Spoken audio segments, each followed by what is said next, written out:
Hey party people, I'm back. So this is layer 2 of the iceberg. I'm very happy to have kept this train going. I would love to finish the whole thing. It would be freaking awesome. Sorry it's taking a while. Work has been kicking my ass, all that stuff. Hope you keep enjoying my garbage. Thank you for everyone who watched the first part. And we're gonna get straight right into layer 2. It's not even an intro. I'm just more of like a slight update.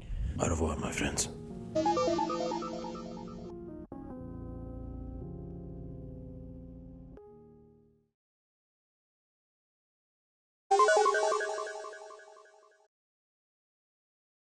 Overlook Hotel, The Shining. Directed by Stanley Kubrick and released in 1980, The Shining is one of the most iconic horror movies of all time, where writer Jack Torrance is driven mad in the Overlook Hotel in Colorado and terrorizes his family. Because it being the winter season, there's basically no one in the entire hotel, so many of the establishing shots are just an empty hotel, and an empty hotel is a perfect place for a liminal space, which paired with the eerie way Kubrick shot the film really adds to the creepy factor for most of these images. I've also never seen The Shining. I am a little baby boy, but I might give it a shot one day.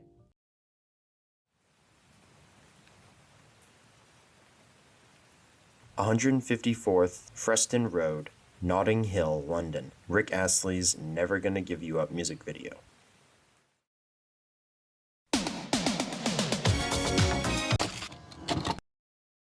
You've probably seen this video hundreds of times, but have you ever wondered where this bridge is? No? Well, neither have I, but it exists. 154 Freston Road, Notting Hill, London. You can find the bridge that Rick Astley famously shimmied under during his music video. And if you're wondering why this isn't a liminal iceberg, it's mostly because this bridge in the music video looks pretty eerie, which it being in this video of all places just makes it that much more fascinating. A very simple, more on the light side entry, but still interesting nonetheless.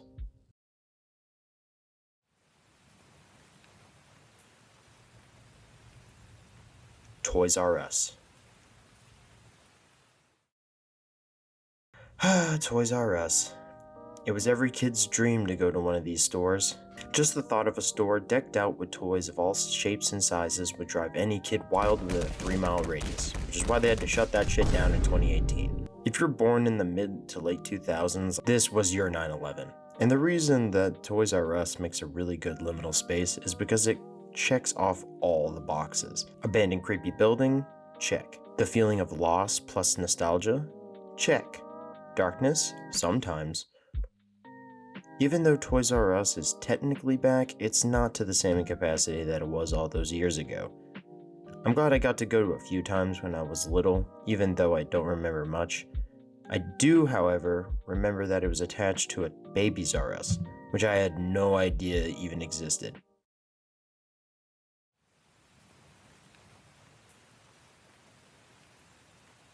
Blockbuster.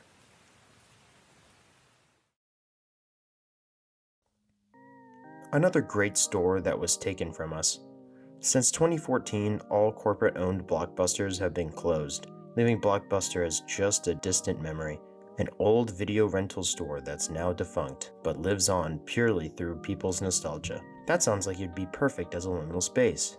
Some of these images match the vibes of the backrooms or the end, both entries in layer 1 of the iceberg. With its empty shelves and harsh lighting, it's perfectly suited for a liminal space.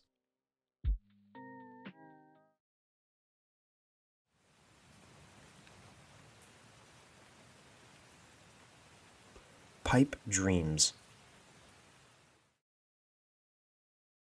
This image can allude to a few different things, like how in some little spaces with pipes and long hallways feels very dreamlike and eerie, whether they be real or made in 3D. But what I think this entry is referring to is this image. This liminal space is of a Google data center in Changhuan, Taiwan. I probably misread that, but don't blame me, I'm stupid. All the pipes you see are color-coded by water pressure. Thanks to all these colorful pipes, we get to enjoy a fun liminal image, and the workers probably don't have any terrible workplace accidents.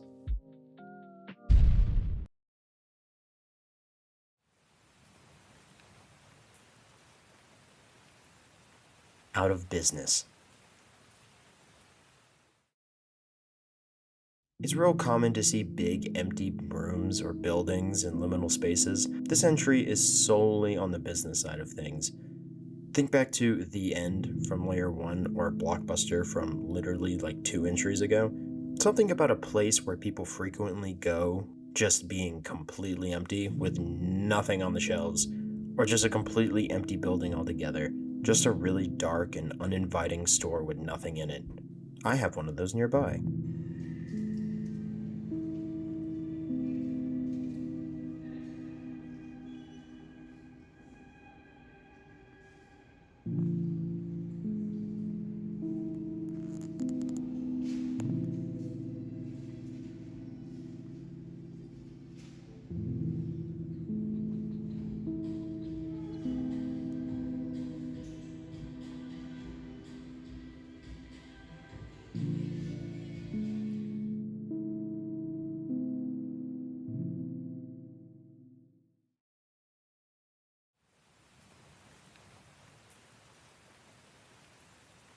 Single-player Gary's Mod.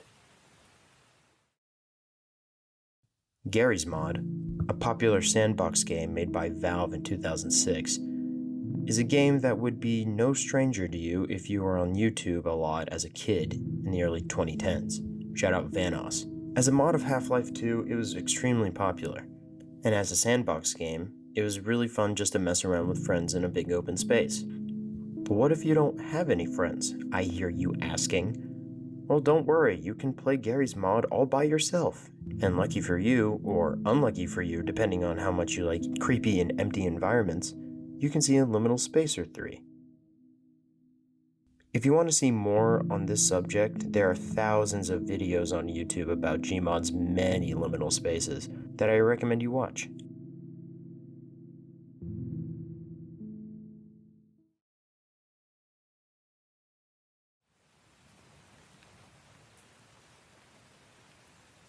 Bo Burnham's Inside.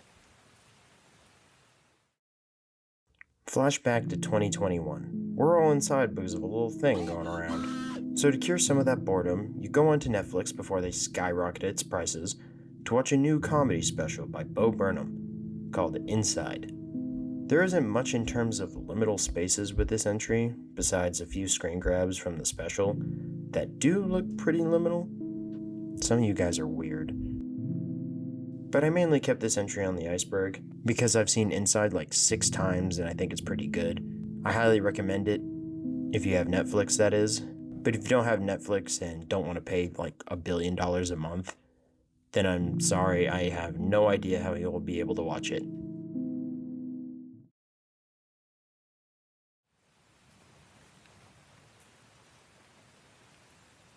The Oval Office between U.S. presidents. I thought the Oval Office stayed relatively the same, but I was completely wrong. They gut that thing. Even the carpet isn't safe. It's really interesting that this office that has housed many US presidents has become a liminal space. That's kind of cool.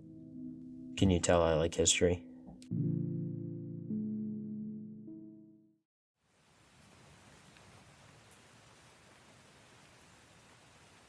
Deja vu area.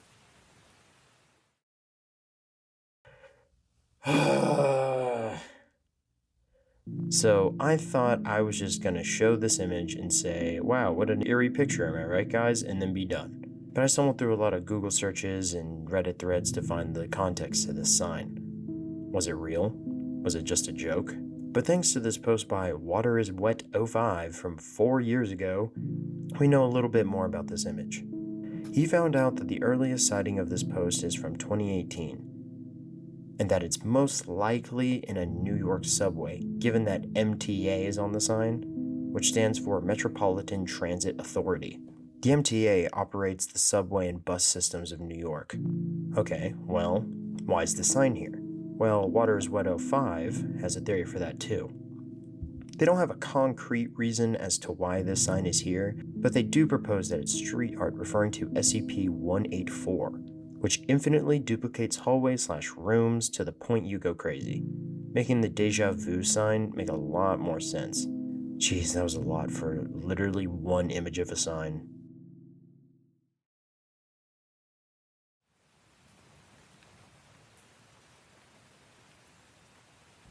Malls.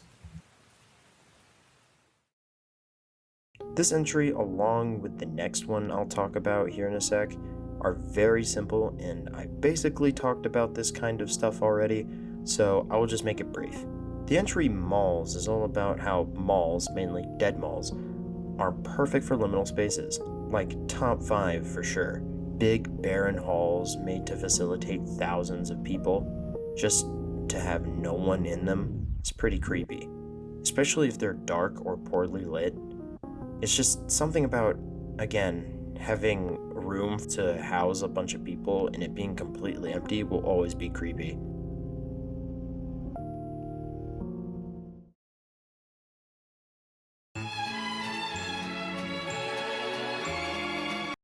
Pretzels. No. No!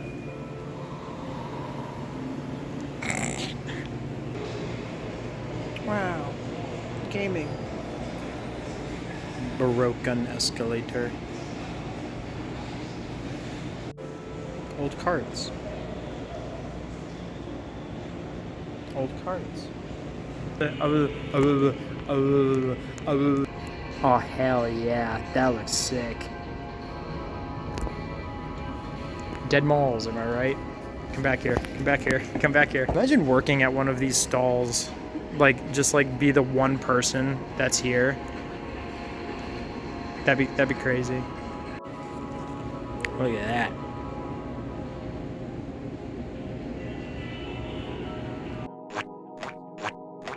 It's like, the weird thing about malls is that there's just like a dead room. And then right beside that is just a Rule 21.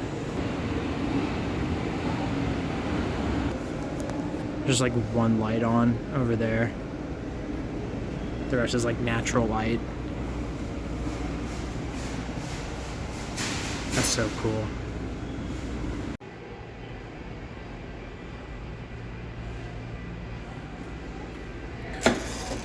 Where'd you go? There you are. What'd you say, ew? I didn't like the long hallway. It was cool. Yeah. Fist bump. I wish we were that cool.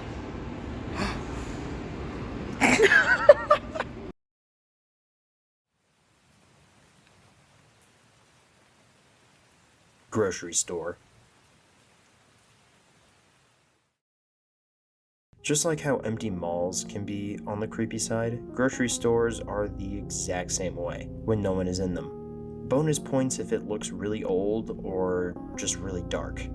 I don't know what it is about the dark images, they just are so creepy and I love them. Just like how I said I would never get enough of liminal spaces with water in them in the first layer of the iceberg, I also don't think I'll ever get enough of seeing big, empty, dark rooms from the past.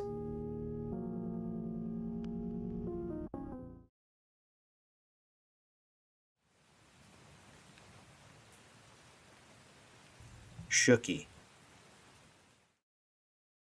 What the hell is Shooky?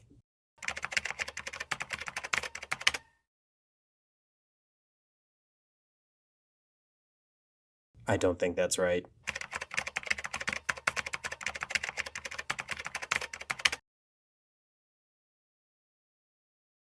Okay, now we're cooking. Shooky is a YouTuber who started making liminal space content a few years ago, where he would pick one liminal space and just talk about it.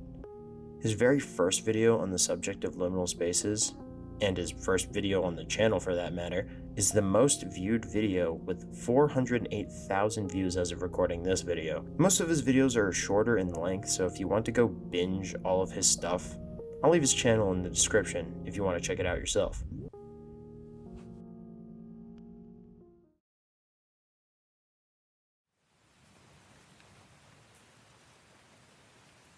The hot air balloon and house images used in eye tests. One of the really cool things about this iceberg is that I sometimes get to learn about fun and interesting liminal spaces right alongside you, like this image. I have never seen this image until I started to make this video, and I know if I saw this image without context, I would have no idea that it was for an eye test, and probably never would have on the account of my perfect vision. For those who don't know how this eye test works, the hot air balloon at the end of the long straight road is blurry. The doctor will ask you to focus on the balloon. As you focus on the balloon, a auto-refractor, which looks like this by the way, will measure your prescription in a few seconds. Just imagine you're going to the doctor's for an eye exam and you get to see a really cool liminal space, although it might look a little blurry.